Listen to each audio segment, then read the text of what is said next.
Hello everybody. Today's talk is Mahfouz and Darwish from National Literature to World Literature. Actually, I delivered a talk on this subject in my participation in the first Congress of the World Literature Association from the 30th of June to the 3rd of July 2011.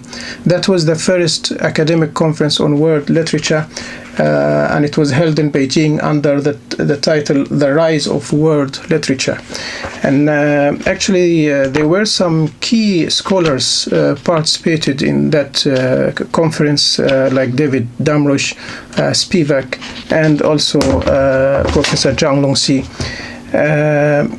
And it was very short talk because each scholar was given like 15 minutes, 12 to 15 minutes, something like that. So it was a short talk.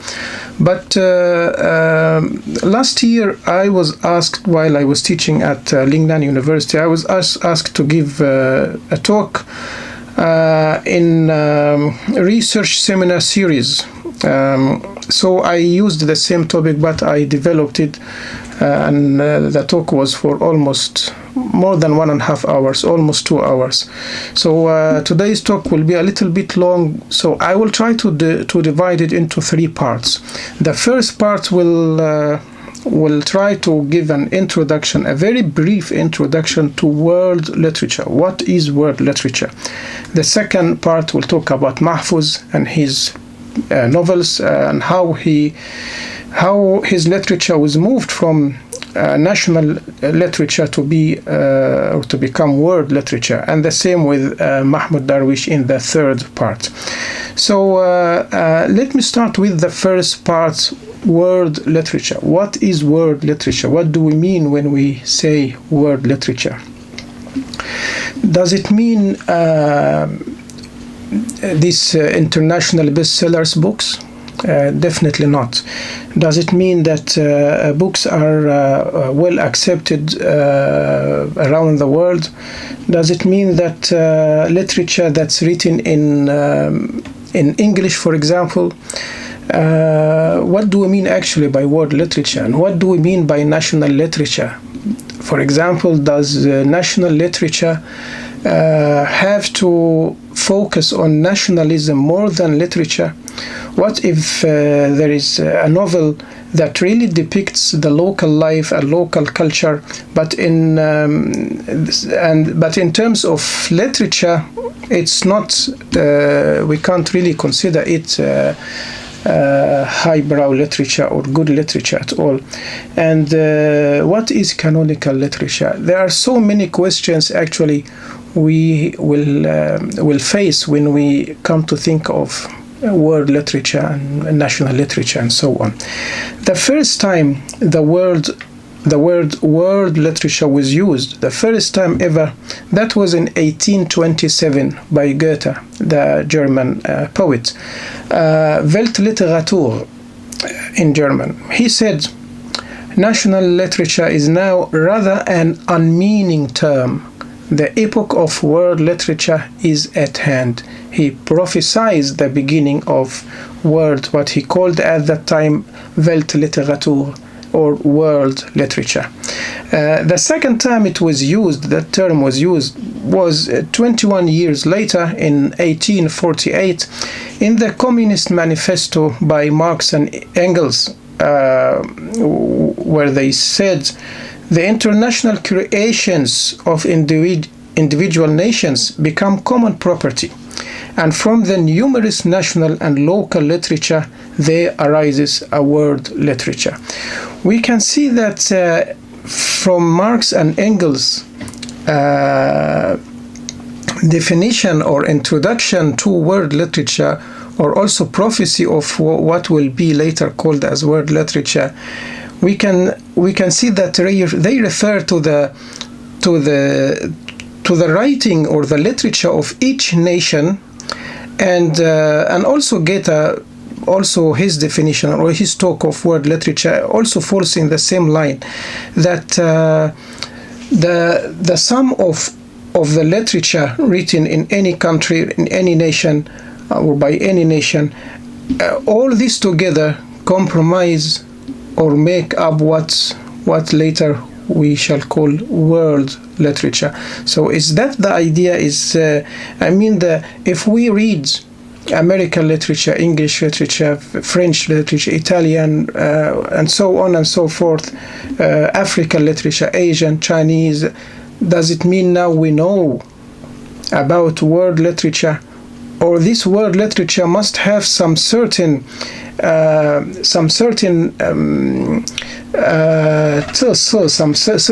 specifications or features in order to be called world literature.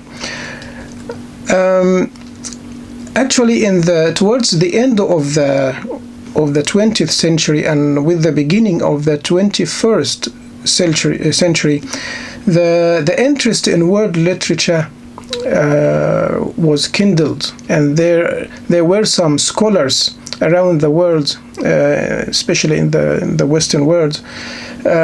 Actually, they got interested in world literature, and they wrote books about it. Let us mention just three of them. Franco Moretti and his publication in 2000, David Damrosch, his publication in 2003, and Pascal Casanova. So one from Italy, one from America, one from France. And three of them, they had different approaches and different understanding, different definition of word literature, completely different approaches. Damrosch established the Journal of World Literature. And also in London-based Bloomsbury Publishing launched a new book series called, the title of the book, whatever the book is, then as world literature. For example, Heart of Darkness as world literature, Things Fall Apart as world literature, and so on. And the idea was to examine this world literature and in terms of production, circulation, and reception, and so on. The reception also is very important, and what kind of work we can consider world literature after how many years of publishing that book we can say that this book is really world literature after passing the test of time. In 2003, Damrosch published his What is World Literature, a book called What is World Literature. In 2008, Chia wrote an essay, What is a Word? And then Damrosch in 2009, wrote another essay called What is Literature? And in 2016, What isn't World Literature? Another essay. And Thornber in 2016 wrote What not in brackets, What not World Literature? Casanova in her book, The World Republic of Letters, that was published in 2004. She said, The World Republic of Letters, that's the name of her book. Did I say The World Republic of Literature? Actually, the title of her book, The World Republic of Letters. She says, I quote, in page 146 from her book, The World Republic of Letters. It is plain that translation into French, owing to Paris' unique power of consecration, occupies a special place in the literary world, and the greatest English authors enjoyed truly universal recognition during the 18th and 19th centuries only through the translation of their writings into French. End of quote. This is Casanova said so, and actually she sheds light on the importance of translation. We know that the translation gave rise to comparative literature, and definitely translation is so important to world literature too. But how important is it? What if, for example, we read some works in their original language? If I read a work, I'm not an English native speaker, but if I read a novel in English, or if I read a novel in Chinese or in Russian, even though I am not Chinese and I'm not Russian and so on, is this work world literature to me? Even here, I don't need translation at all. So if we say translation is so important to word literature, is it that important? What if I read the word in its original language right away without any need for translation? Franco Moretti, in 2000, he advocated what he called distant reading with the West as the center and the non-West as distant lands. Distant, something that reminds us of the l'autre of Edward Said's The Other. It's us and the other, and so the West in the center and the other, the non-West, distant reading. So he as distant lands. The West is in the center and the non-West as distant lands. So he called it distant reading. These three scholars, they applied three different methodologies and three different approaches. For example, both Moretti and Casanova, they both used sociological approaches, sociological methodology, while Damrosch used humanistic methodology, historical investigation, and close textual analysis. Damrosch defined word literature as, I quote, a mode of reading, a form of detached engagement with worlds beyond our own place and time. Somehow it's close also to what Moretti called distant reading. You are in the West and you read literature of distant lands, so it's distant readings. And here Damrosch say it's a form of detached engagement with worlds beyond our own place and time. And actually he wrote an excellent, wonderful book called Gilgamesh, on the epic Gilgamesh. So it's not only beyond our place but also beyond our time.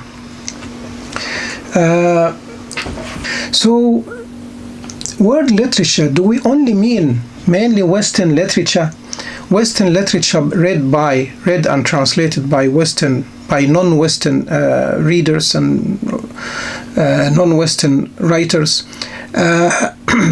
What Damrosch and Moretti said earlier actually goes against that, because it's not only Western literature that should be considered word literature, and also it's the same meaning of what Goethe and Marx and Engels said before, that the writing of each nation, if we take the canonical literature of each nation, the sum of all this writing can be considered world literature.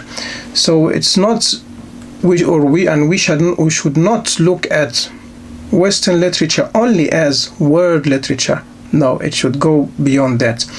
So Damrosch redefined the center-periphery relationship between the West and the rest of the world in terms of translation and reading. And he shed light here on the importance of translation, that translation adds meaning and gives extra dimension to the original text, and that the original text gains in translation. We may also ask about the difference between comparative literature and word literature. Well, comparative literature, we can tell from the title, it focuses more on comparison between different texts from different languages. David Damrosch says word literature is the body of texts that gains in translation.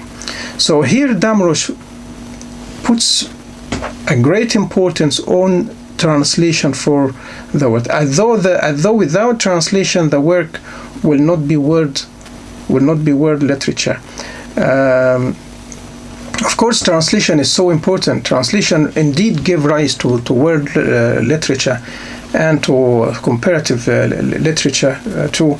So translation is so important whether you read it in the original language or you read it translated. But for other people, for the mainstream, translation will be important to them, important for them to read the text.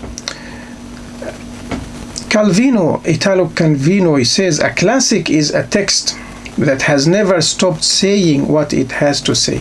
If we have to define what classics are and what canonical works are, this definition is very interesting, that a classic is a text that has never stopped saying what it has to say.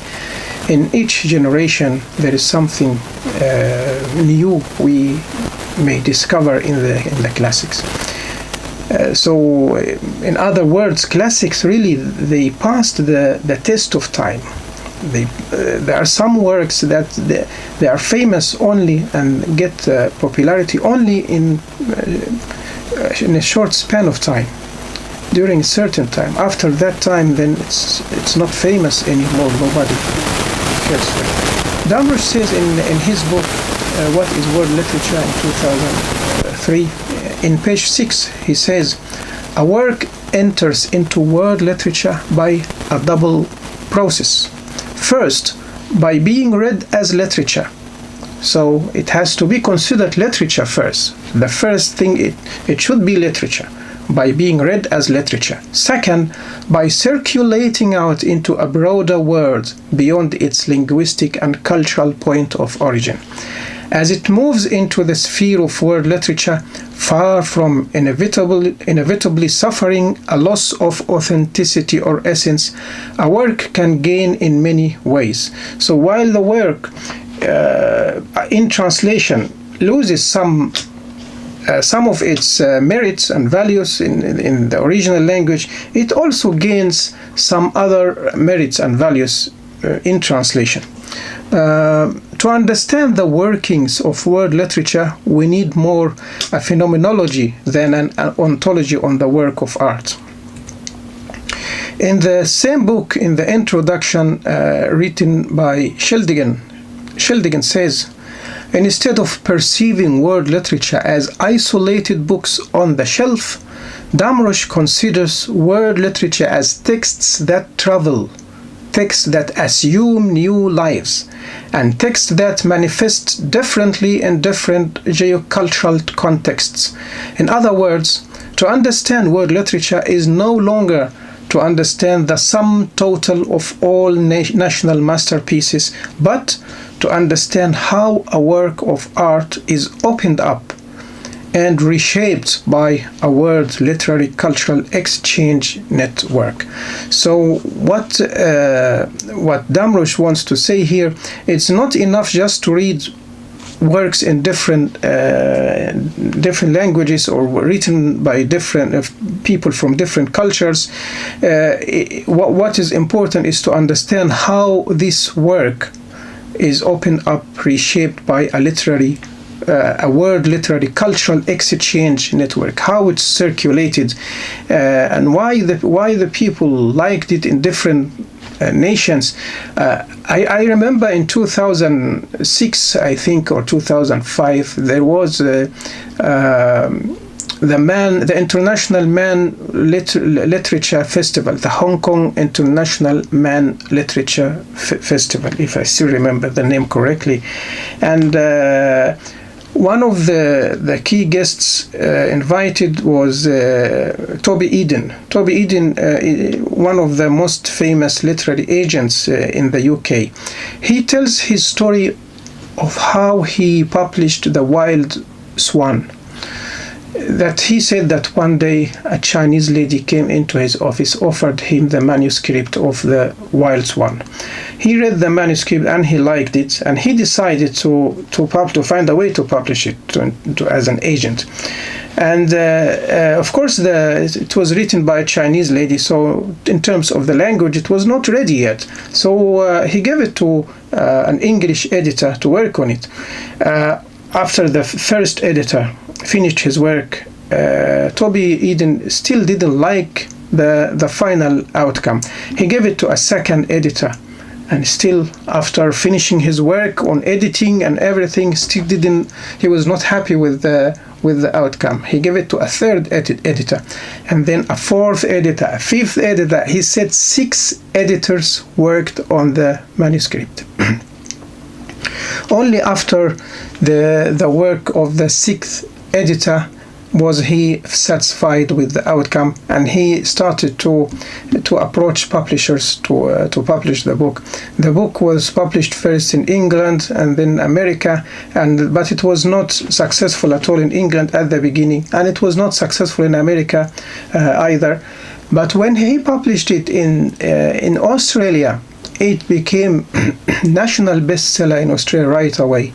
And that drew the attention of the English and American readers, who started to read the book again, and influenced by the success in Australia, they received that influence, and they liked the book, and the book became international bestseller. This tells us how editing is so important, and how the success of the book in one part of the world can influence the other parts of the world. This is exactly the same also with Arabian Nights. Arabian Nights in the Arab world was not considered really a highbrow literature at all, because it was written in a language that's not eloquent. But when it was translated into French first, and it became what we now call international bestseller, and then it was translated later into Italian and English and other languages, European languages, and that drew the Arabs' attention to Arabian Nights, and they started to read it again, and they started to discover its merits and literary values. And almost all, or most of the great novelists in our modern time were influenced one way or another by the Arabian Nights. So it's so important not just to read a text in its original language or translated, but it's important also to see how it was read in different parts of the world, and how the success of that book in one part of the world influenced its success in other parts. Zhang Longxi, Professor Zhang Longxi, he wrote an essay called The United Nations of World Literature, The United Nations of Great Books, in which he poses the question how to decide what canonical works are. And he also poses another question: should the canonical work be representative of its time or different from its time? Like Du Fu's poetry, for example, the great Chinese poetry, who was called poet historian because he described in his poetry all the great historical events of his time. So in order to consider a book canonical, should it be representative of its time or not? We will come to this point, and we'll see this point clearly when we discuss the works of Naguib Mahfouz, because some of his works are really excellent depiction of the Egyptian society and Egyptian life, especially of the beginning of the 20th century. The beginning of the 20th century, that society, Mahfouz described it perfectly, and also the second part of the world literature. So actually, when we speak of world literature, there are other factors that should be taken into consideration, like translation, political, social, cultural factors. All this should be taken into account to see why a certain book should be considered world literature while another book should not. And so we need a continued evaluation of the literary output and its translation in order to define all the factors behind it. So translation is, now I'm trying to wrap up this talk. Translation is the primary path. First, as Damrosch said, that the first thing is to consider it literature, to read it as literature. The second is to be translated and to see how it was spread in the circulated in the world. Word literature is writing that gains in translation, as David Damush said. Word literature in national language. To demonstrate national identity and culture in word literature to the extent that national literature can affect word literature. The example of Naguib Mahfouz again is excellent example. He depicted national issues, depicted the life in Egypt, described everything local, the culture local, but through that national literature he gained world recognition. So he demonstrated this national identity and national culture in his word literature. And also national literature as word literature, such as, for example, such as African word literature, Chinese word literature, Arabic word literature. This national literature here refers to the writers who write in the language of their resident countries. Writing of the like, for example, the Chinese writers, Chinese American writers who write in English, or Indian American writers or Indians who live in England or wherever, African writers living abroad, and they write in Western languages, but they write about national issues. They write about the Chinese society, the African society, the Indian society, and so on and so forth, but in a different language. So is it good enough for this to be considered, for these works to be considered word literature? I mean, is it enough for these works to be written in Western language to be considered word literature? This is also another thing that we should consider when we talk about word literature. But of course, I very much agree with David Damush that the first process should be, the text should be read as literature. I mean, it should be considered really literature, good quality of literature, in order to we take it to the second level, because there are so many works that really distributed around the world and they gained a great success and international bestsellers, but they are not literature at all, and everybody knows that. I don't need really to explain it. So finally, to finish part one of this talk, what is national literature? There are so many questions we raised, and it's difficult sometimes to find a clear-cut answer. What is national literature? What is word literature? Is literature defined by its language, or by the nationality of the author, or by the location of its publication? If I may take myself as an example, I'm originally from Egypt, but I wrote 3 novels in English, and those novels were published in Hong Kong. So how should I consider these 3 novels? Are they Egyptian literature? But they are not in Arabic. And even though the first novel is set in Cairo, the second and the third novels set in China and Hong Kong, and the third novel, part of it in Cairo also. So should I consider it Egyptian literature or Arabic literature just because I am Egyptian, or should I consider it English literature because they were written in English, or should I consider them Hong Kong literature because they were published in Hong Kong with the support of ADC, Arts Development Council, which is similar to the Ministry of Culture in other countries? It's very difficult to really to consider to call it is it Egyptian, Chinese, Hong Kong, English? Is it depends on the theme or the language or the nationality of the writer, or what? Does national literature reflect more nationalism than literature, or does it have to reflect more nationalism than literature? And what if the national language changed over time? So in some countries the national language itself changed. So here shall we consider the language written before that change still national literature, or what?